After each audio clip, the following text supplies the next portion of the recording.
Hello everyone, it's your favorite nurse Abby, and today we're going to be talking about something super important. Super juicy topic. I get this question a lot. A lot of people want to know, how much money do travel nurses really make? All right, so let's go into it. Travel nurses make a lot of money. They really do. Some people travel literally all around the country and even around the world. So sometimes they may not bring in or retain as much money because they use a lot of their money to actually travel. So that comes with hotel expenses, Airbnb stays, XYZ.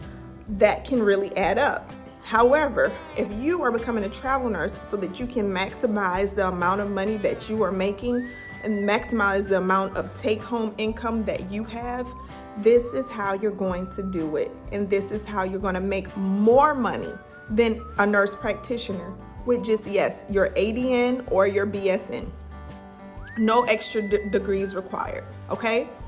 So first off, what you need to do is, or how you can be the most successful, is if you live in a metropolitan area, okay? I'm gonna tell you a story about me.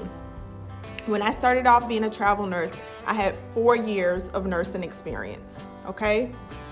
You can be a travel nurse with just 1 year of experience. I personally would recommend 2 years of nursing experience because of the simple fact that all hospitals are not the same. And when you walk into a hospital, you get 1 day of orientation as a travel nurse. 1 day. So you need to be very comfortable in your skill set and your time management and your organizational skills. You need to already be an independent nurse in order to start being a travel nurse, if that makes any sense whatsoever. Now, it really depends. Let's say you have 1 year experience from a level 1 trauma center. You're coming out of Grady. You're gonna be fine with just your 1 level of experience. Your 1 level experience probably matches somebody else's 2 years of experience. So it really depends on what hospital you're coming from, particularly level 1 trauma centers, or if you work on really busy floors and you've seen a lot, you've got a lot of experience in just 1 year, then you'll probably be okay. But if you're coming from a smaller hospital, and I'm talking, less than 400 beds, less than 400 beds is a small hospital, boo. If you're coming from a little hospital, particularly less than 200 beds, it will be in your best interest to go ahead and get that 2 years of nursing experience before you want to be a travel nurse. Okay, so you need to live in a metropolitan area to really capitalize on the money that you are going to make as a travel nurse, because you don't really have to leave that metropolitan. There's a lot of hospitals there. I started off in Atlanta. Atlanta is a huge, it's not really a big city in particular, but the metropolitan of it is huge. There's plenty of cities on the outskirts or around it. You got Decatur, you got Lithonia, you got Conyers, you got Douglasville, you got Athens, you got Gainesville. You can travel indefinitely. It's an indefinite amount of work when you live in a metropolitan area versus coming from a rural area or a smaller area where you may have to travel far out to the next city to get to the nearest hospital. If you live in a metropolitan already, it's a lot of hospitals, a lot of work available. So that would be my first tip to you. Is go ahead and live in a metropolitan area, especially if you have children or anything like that. I've heard a lot of nurses, a lot of women say, oh no, I can't be a travel nurse because I have children, and what am I gonna do with them? Sweetie, I have 2 sons, a 6-year-old and a 4-year-old. And I have been a travel nurse now for 3 years, coming up on 4 years. Where I go, they go. But most of it I've done because I lived in a huge metropolitan area. I lived where I could drive that distance to work and come back in the same day, if that makes sense. So that would help you if you have children or you have some type of tie or connection where you can't really travel out far. And I traveled nurse in Atlanta for 2 whole years. before I finally went out to a different state or went out to a different city. So that's what you want to first do. Be near a huge metropolitan. Okay, and that is how you can also capitalize on your money, because a lot of the money that you get paid as a travel nurse comes from your housing stipend. The housing stipend is probably at least 50% of where the extra money and why travel nurses make so much money. But typically, if you're a travel nurse and you're actually traveling out of the state, you need all of that money in order to live in hotels, Airbnbs, etc. So you're not going to really retain a lot of that money that you're making because you're using it to actually travel for your travel expenses. If you live near a metropolitan area, you can commute to work 50 miles in one direction, sometimes even 60 miles, come back home in the same day, and now you're able to keep that money that you would normally spend on hotels and Airbnbs and things like that. You're able to now keep all of your housing stipend and pay your mortgage with it. Okay? Pay your mortgage. Also, if you are, let's say, traveling and you do go out of state somewhere, go to states or cities where you know people at. You have family, you have friends, you have whomever there, and you can stay at their place. That will also help you to capitalize on the amount of money that you're able to retain from your housing stipend. The housing stipend is a huge part of your pay. And I'm going to get into that in a second. I'm going to break it down and let you guys know exactly how that works. So that would be my second tip to you. So my third tip to you would be to take your food to work, take your lunch to work. I know that it's easier said than done, especially when you have to get up so early in the morning for work, and you're also working hours like 7 a.m. to 7:30 p.m. Those are hours where you can eat breakfast, lunch, and dinner at work. Now, are you probably going to spend money on food at work? Yeah, you probably will, but bring some meals with you, bring some snacks with you, because another part of the pay that you get from travel nursing is meal stipends. You do get paid meal stipends. It's not a huge part of your money, but it is a good part of your money. And you want to retain as much money as you possibly can. All right, so let's go ahead and get into the breakdown and the pay, and see how much travel nurses really make and why I'm telling you that travel nurses make more money than nurse practitioners. And in some cases, they make money like almost like a CRNA or a nurse anesthetist. You can make up to that much money. That's if you come in with a specialty. Actually, let's go ahead and put that as a fourth one. My fourth tip to you would be come in a specialty. If you're a brand new nurse right now and you haven't decided on what type of nurse you want to be, med-surg is like down here. A med-surg nurse is like the lowest paid nurses. I wouldn't even call it a specialty, but I'm going to go ahead and call it a specialty. The lowest paid specialty is med-surg, medical surgical floors. Very general problems. They take care of stuff like pancreatitis, thyroid issues, thyroidectomies, all type of like typical standard surgeries, appendectomies, in general medical issues in general, just very generalized medicine. They take care of that types of stuff. The next specialty or level kind of above that would be, in some instances, like a telemetry or a step down unit. That's like an intermediate level of care. They get paid just a little bit more because the patients are a little more critical. So you can take care of patients who have like heart conditions, who are more unstable than general medicine patients. People who may have had a heart attack or anything like that, and they just came from the ICU, they may come to you. Okay, so they're right there. Right above that would be probably like ICU specialties. ICU is a great specialty to go into, especially if you want to be a travel nurse, because they get paid pretty good money. And you don't have to have like real specialized training to do it. It's above med-surg, it's above telemetry and step down, but it's not like extremely hard to get into or really specialized. And that's where you would probably want to be, ICU or emergency department. If you're coming into those departments, good job, great job for you.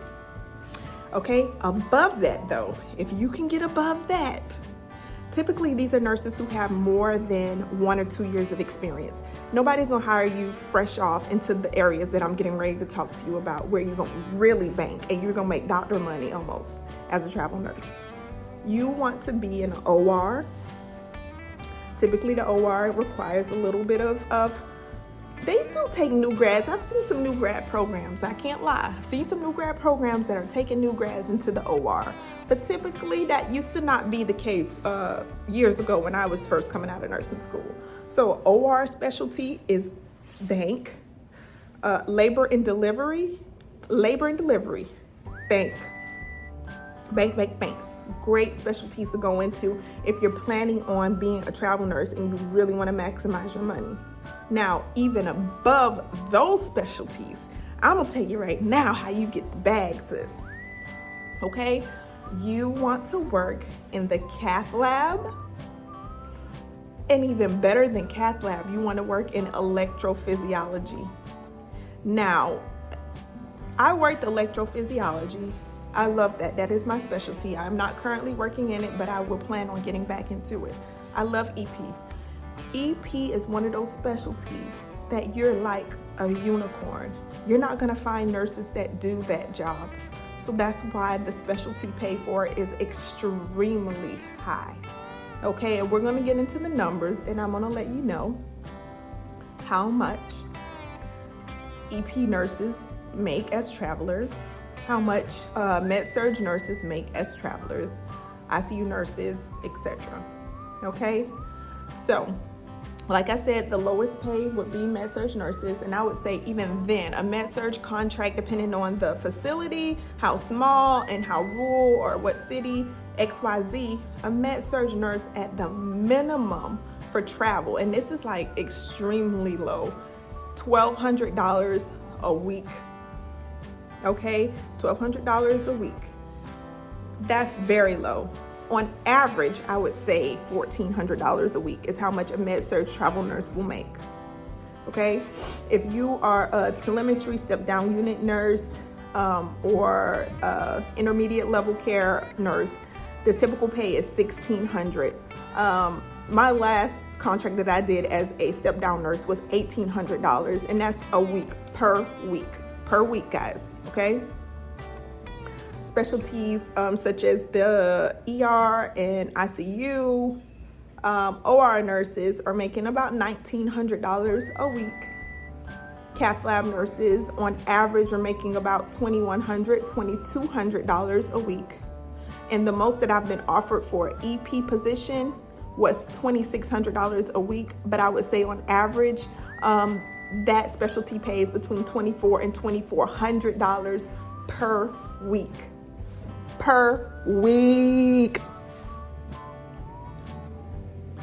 Okay, so, and the way that works though, the pay breakdown is very, very different than anything you've ever seen before, okay? Most travel nurses, we're not really concerned with the hourly pay because that means absolutely nothing. We're concerned with the take-home pay. How much is the take-home? So, let's say that you are a travel nurse and the company is offering you about, I would say on average, $20 an hour. I had a company that paid $30 an hour. Now, anybody who's not a nurse is listening to this like, okay, that sounds like a lot of money. Nurses make way more money than that. Staff nurses make more money than that. $20 an hour is a slap in the face. I don't know a nurse who would work for $20 an hour. Not an RN, registered nurse, especially not with a bachelor's degree. They're not going to work for $20 an hour. New grads come out of school making at least $28 an hour. The last time I checked in Atlanta, it was $29 an hour, and that was like maybe 3 years ago. So I'm sure they probably make $30 an hour now straight out of school. So if you come up to an experienced nurse having 5+ years of experience and you're offering her $30 an hour, she's also going to laugh in your face. So when you look at it at the hourly pay, you think about the hourly pay, you're like, no, sis, I'm not working for $20 an hour. I don't work for $20 an hour. Sis, calm down. Let me explain to you how this works. Okay? Your base pay may be only $20 an hour, and in some instances, $30 an hour. And when you add that up, you do the math on that, 36 hours a week, and it comes up to like $720. $720 that you get paid per week. But that is taxable money. You're only getting taxed at $20 an hour. So that's beneficial to you because now you're in a lower tax bracket and you pay a lower amount of taxes. And to the IRS, it only looks like you make $20 an hour. But in actuality, you're getting paid buku money for your housing stipend. The housing stipend is tremendous, okay? Typically, I get paid for my housing stipend on average $2,800 a month to $3,200 a month just for housing. Now, mind you, I told you that I would just live at my house and I would commute to work 50 miles out, maybe 60 miles out sometimes from my residence, and I would come back home. So I never spent money on hotels and things like that at all. I never did that. So I pocket all of that money, $2,800 to $3,200 a month of pocket tax-free money. Nobody's taxing this money because it's not reported as taxable wages. I'm pocketing all of that money, all of it. Now, also when you include the meal stipends and miscellaneous pay that they give to you, some companies will pay you for mileage, gas mileage, how many miles do you live away from the hospital, etc. You get paid off of all of those things. So on average, I would say if you look at your tax report, let's say, and I also take like 1 or 2 weeks off in between my contracts. I take time off. I've been off for a whole month now, and I'm also taking the rest of the year off. So I've been off for 2 months, and I'm sure I've been off at least another month collectively in between the contracts this year. So out of the whole year, I've been off for 3 months, and I only work 9 months out of the year. So let's say that you do that, and let's say that you get your W-2 form, and it says you know that you've made probably $90,000 that year. Made $90,000. You're only going to be taxed on the $20 an hour that you make. That's what is taxable. So you pay lower taxes. To the IRS, it looks like you made $38,000 last year. But in actuality, you made $90,000 last year. Okay, so it's very beneficial. It's extremely, I don't know why anybody would be a staff nurse, to tell you the truth. Being a staff nurse is, I'm going here and I'm doing the same exact job as you, and I'm making twice as much money as you, 2 times as much money, at least double the salary of a staff nurse. Why would you not be a travel nurse? Be your own boss, sis. Don't let them control your vacation time and all this types of stuff. I vacation when I want to. I write those things in my contract before I even sign up or commit to a job. I tell them, these are the days that I work, these are the days that I don't work. I don't work Saturdays. I haven't worked a Saturday in 5 years. Okay? Holiday schedules and all that type of stuff, you don't have to worry about those holiday schedules, having to work so many major holidays, having to work so many minor holidays. If you don't want to work any holidays, don't work. I work holidays.